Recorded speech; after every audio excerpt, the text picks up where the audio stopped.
1S1 Theatre is a deaf-led company, which is rooted deeply in the belief that deafness is not a barrier that needs to be bridged, but rather deafness is a creative force to be unleashed. We craft bold, visually driven, multilingual and multisensory works where sign language is ignited to spark collision, connection, and where audiences find themselves immersed in a quite novel theatrical experience.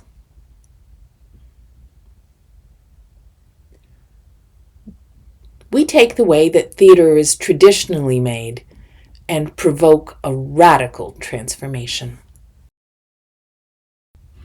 Now hold on. How did 1S1 come to be in the first place? Well, to understand that and why this work matters, we have to go back in time. Have you seen Prince Hamlet?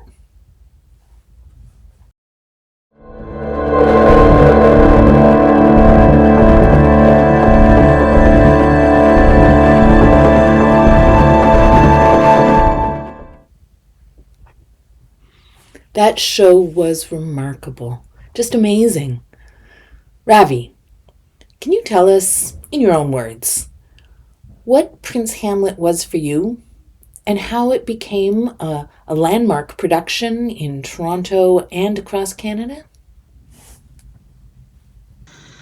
Hi, my name is Ravi Jain. I'm the founder and co-artistic director of Why Not Theatre, and the director of Prince Hamlet. And I think what was so exciting about the production, and why in Europe, it was a landmark production in Canada, is I think number one, I think that artistically it was of a really high caliber, and it was a really interesting take on the story of Hamlet.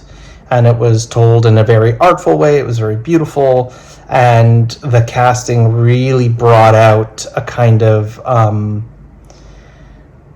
meaning from the text that isn't obvious when you read it, and that has a lot to do with casting Don Janney Burley in the role of Horatio, who is Hamlet's best friend, and who is the person who tells the story, and who happens to be a deaf person. What it really offered was a new way to see and hear the play. It was kind of mind-blowing. And I think that that, along with the casting, was, I think, really surprising for a lot of people, and it forced them to challenge all of their assumptions of what they thought they knew about this story, and really enter it kind of really for the first time, as if for the first time.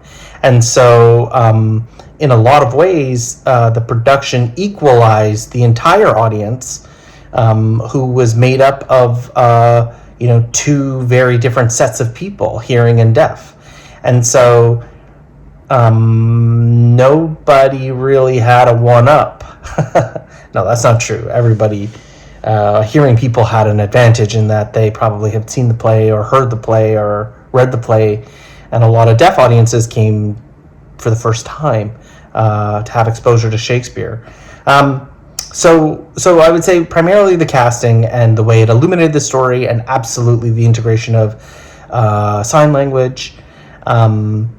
I think that really all came at a time also, it was 2016 when we made it, and it was a time when, especially in America, a lot of people were really fed up with kind of mainstream media and its whiteness. And so there was a lot of memes like hashtag Oscar so white, hashtag Canadian stage so white, hashtag you name it so white, which really spoke to the dominance of a single narrative, able white male perspective that dominated so much of storytelling.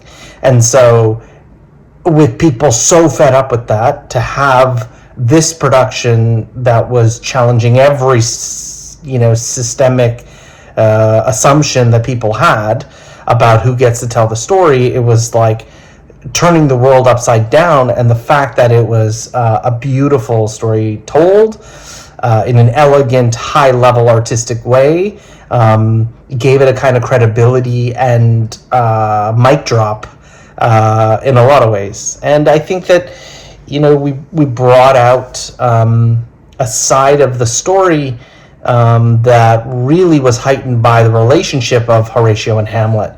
And I think that has so much to do with Dawn Janney Burley's performance and Christine Horn's performance, and the two of them together, and the way that the physical relation and visual relationship of sign language created a kind of physical intimacy that we just rarely see in the play in general, let alone between these two people. And you actually kind of cared about Hamlet. So yeah, I think it was pretty profound for all those reasons.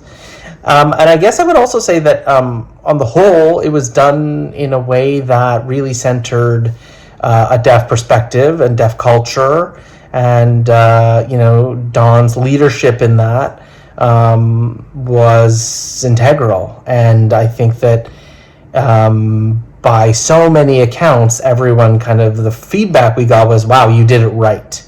We all did it right.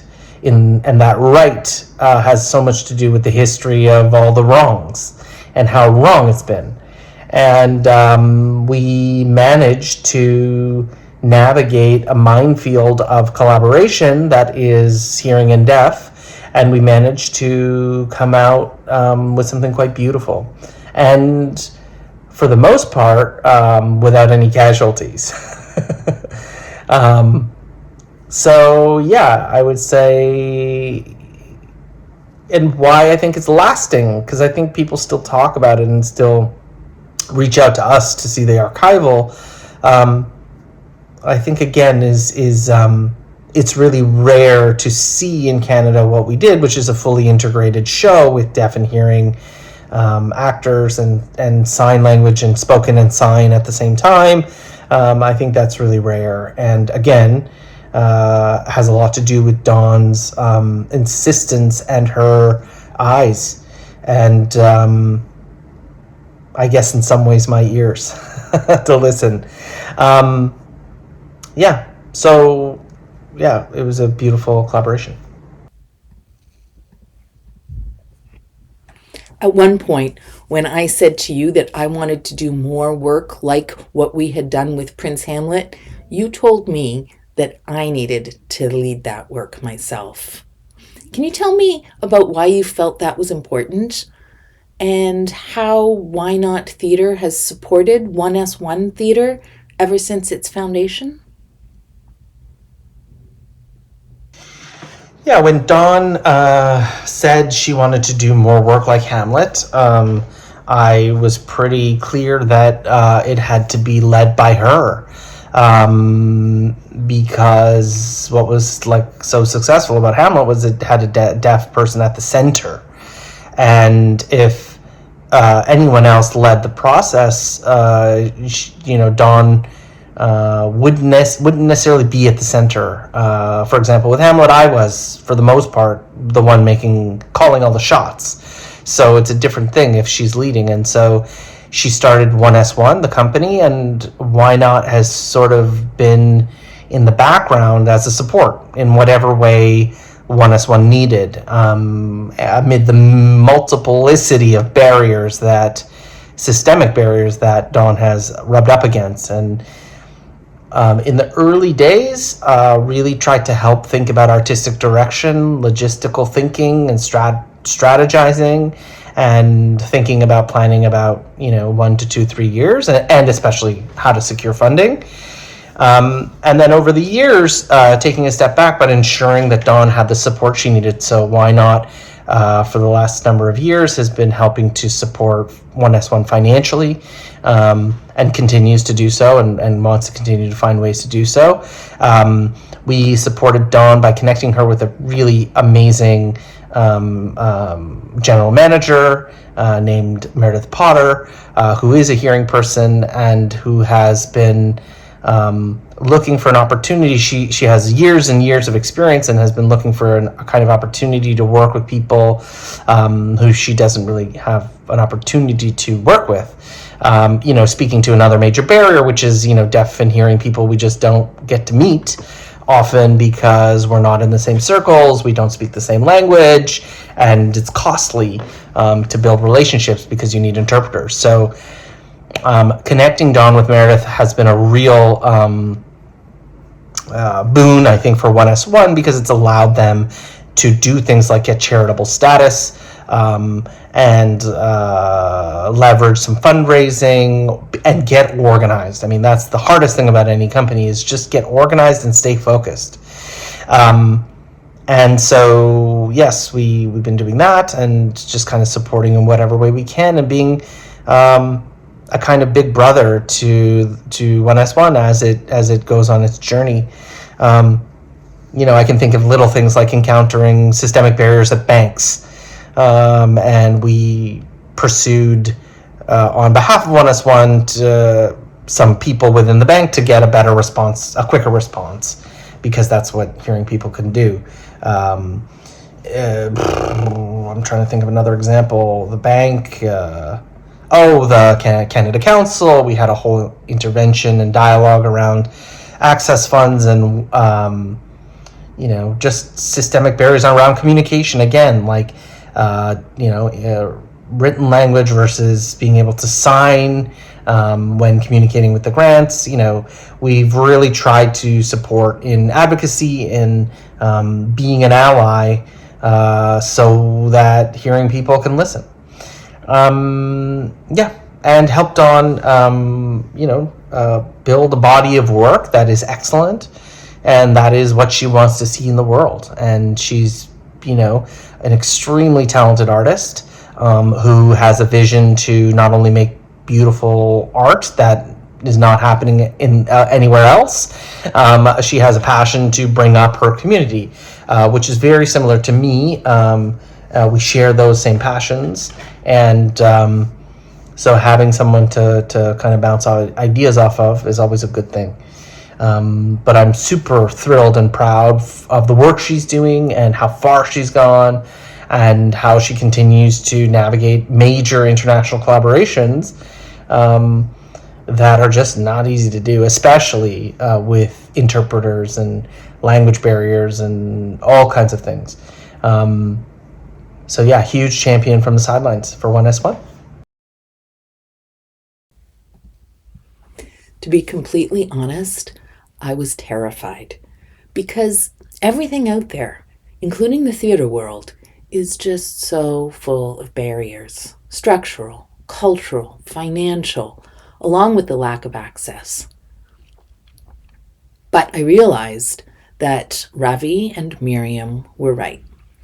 So I decided to establish 1S1 Theatre, and we've already accomplished so much, including receiving 2 Dora nominations.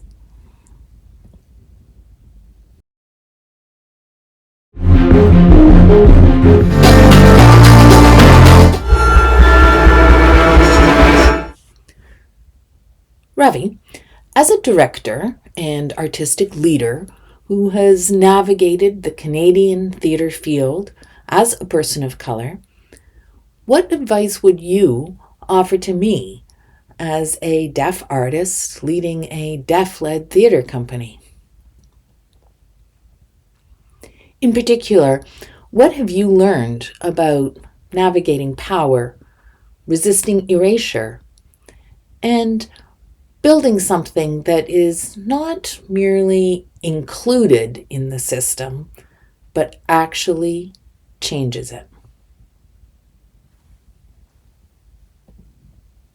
I think my advice to any deaf person or deaf leader or deaf artist who is interested in starting a company and who's interested in, advocating for their voice and trying to create space for their voice and fight the system, so to speak, or I should say fight the systemic barriers that they are inevitably going to face. Number one, I would say you have to make art that is undeniable.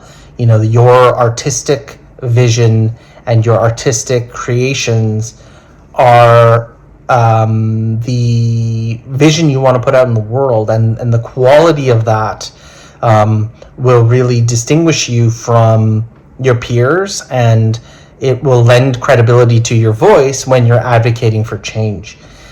So absolutely, the most you can, push yourself to make the best art, and you determine what that is. That's on your terms, but you have to put out the best possible work you can. Like I said, that will make a difference in the conversation, and that will be your vision that you're presenting. And then, unfortunately, you'll have to spend a lot of time advocating, because people aren't necessarily willing to make space. I shouldn't say willing. They're not thinking about making space always. And they need to be reminded. And oftentimes they need to be shown how. And with time, that gets easier and harder. It's just never ending. It just never ends. It doesn't matter. Even I continue to face very similar barriers that I faced when I started. They're definitely easier now to navigate, given the position that Why Not is in, and given the position that I'm in as an artist. I have a lot more leverage and credibility.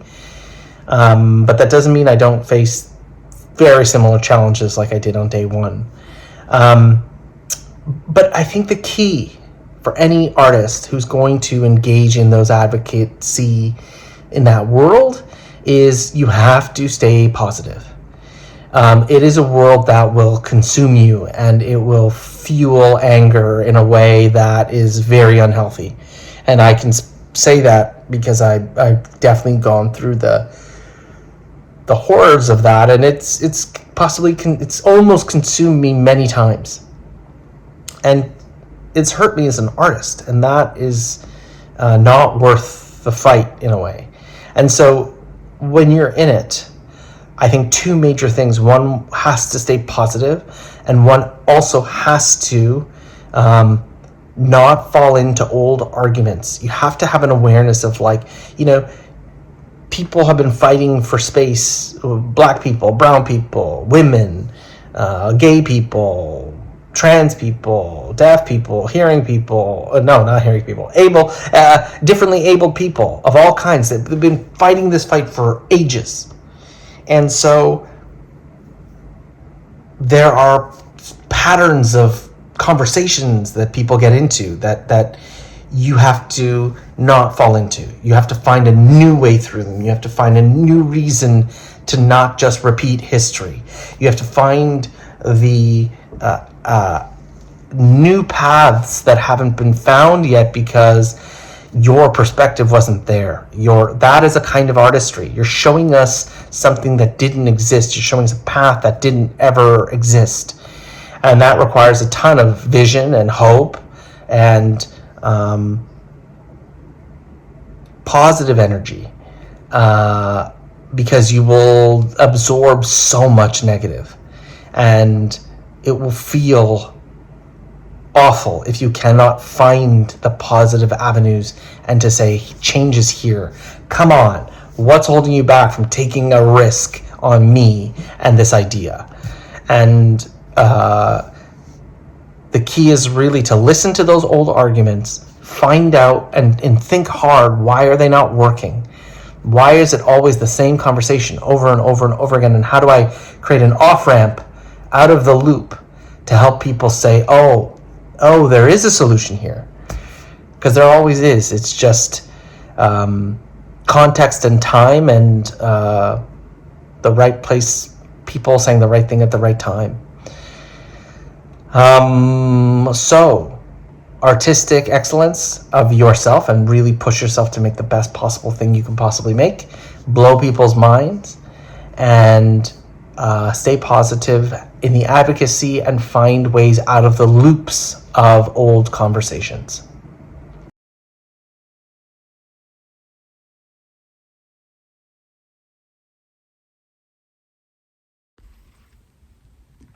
would like to acknowledge and thank the Canada Council for the Arts for their support of us at 1S1 Theatre and Why Not Theatre, and our company Exchange and Collaboration.